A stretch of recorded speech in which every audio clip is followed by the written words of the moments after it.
Hi, boys and girls.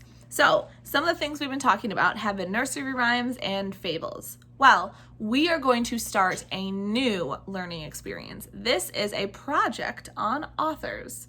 We will be calling it our author study. Do you know what an author is? An author is the person who writes the book.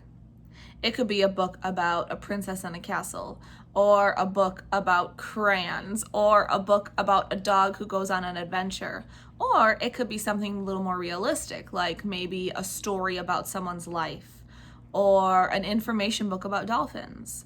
We will be taking time to look at a few famous authors and reading their books. We'll talk about what they wrote about, some things that they put in each of their books, their writing styles, and maybe why they wrote books. So let's think a little bit more about what an author does. And to do that, I brought a book with me today. This book is called Me and My Dog. This is a pretty old book, and it's written by someone that you might know. So I'll start reading. Here's the title page. It says Me and My Dog. Hamish is a bad boy when he goes in the garbage. Hamish likes to run outside and chase the squirrels. This is me, Sarah. I'm taking my dog for a walk. This is my dog, Hamish. He is an old dog.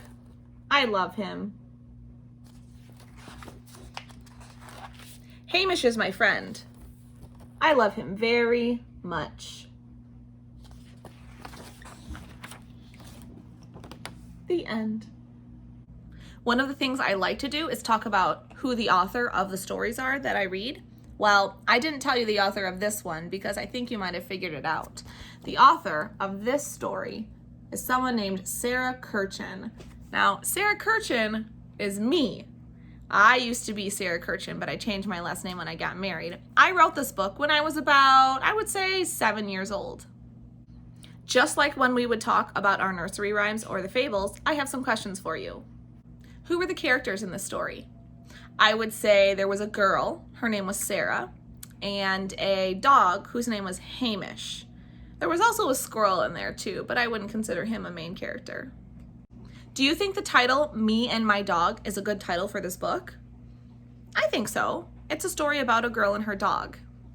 Do you think the cover of this book matches the story? I don't know if it really does. The cover of this book is a cat, and this story has nothing to do with the cat. I think if I were to do this again, I would put a picture of a dog on the front instead. When we do our author studies, I like to talk about the word setting. Setting is where the story takes place.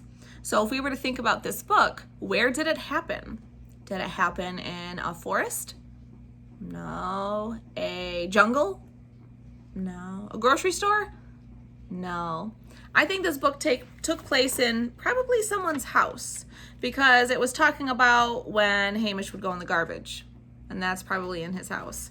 Or if he likes to chase squirrels, that would happen in the backyard. I guess there was a part where it was the dog going for a walk, but that could be in the neighborhood. So maybe the story takes place in a house or the neighborhood. All right, now that we've got that practice out of the way, I'm going to introduce you to an author that you might know about. This author has written a ton of books for children. I bet your parents even know this author. Have you heard of Dr. Seuss? That is the first author that we will be studying. Now, I'm not going to read a Dr. Seuss book today because there just isn't enough time, but tomorrow I would like to read to you a book that you might find familiar. Just like today, I will ask you the same questions, like the setting, the characters, but I'll even ask you some more questions. We're going to learn a lot about Dr. Seuss. This author study process is going to take some time. I'm thinking at least 2 weeks per author. But I'm excited to get started, and I hope you are too. All right? So until tomorrow, have a good day.